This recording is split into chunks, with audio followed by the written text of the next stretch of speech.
English legal dictation number 6, 100 words per minute. Be ready. Start.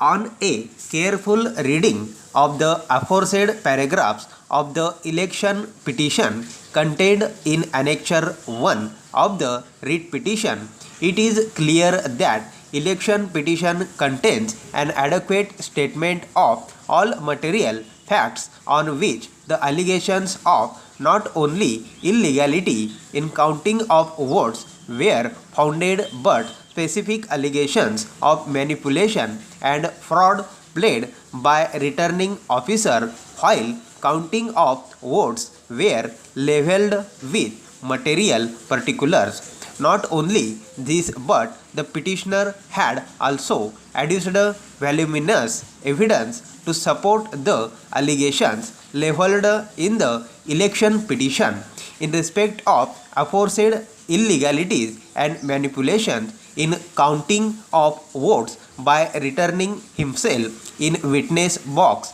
and by examining his counting agent.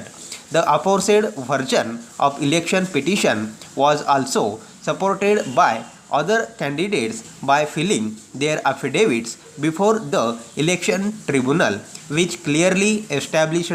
that the petitioner had adduced sufficient evidence affording a good ground for a believing that manipulation was done and fraud was played while counting of votes by returning officer. Therefore, in my opinion, the only way to decide the dispute and to do complete justice between the parties was order for recounting of votes para from the perusal of impugned judgment and order passed by the election tribunal. It appears that the statement of petitioner and his agent in respect of manipulation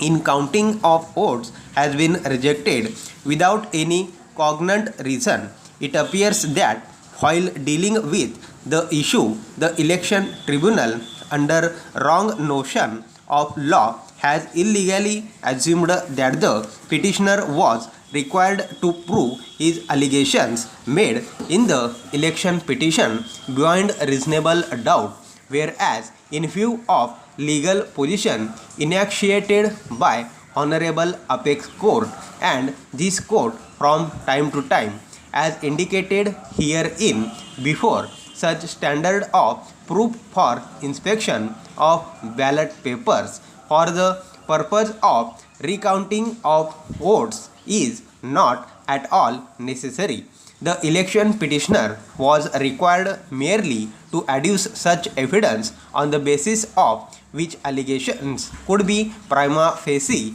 established, affording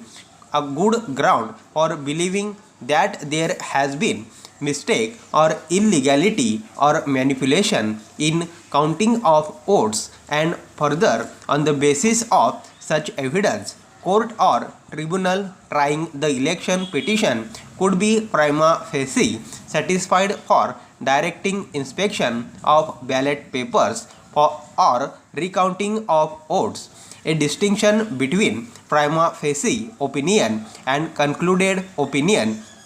was required to be kept in mind, but while rejecting the prayer for recount of votes, in my opinion, the election tribunal has proceeded completely on wrong notion of law and rejected prayer for recount of votes on the ground that the petitioner has failed to prove his case. Para. In this connection, it is to be noted that when the allegations in the petition were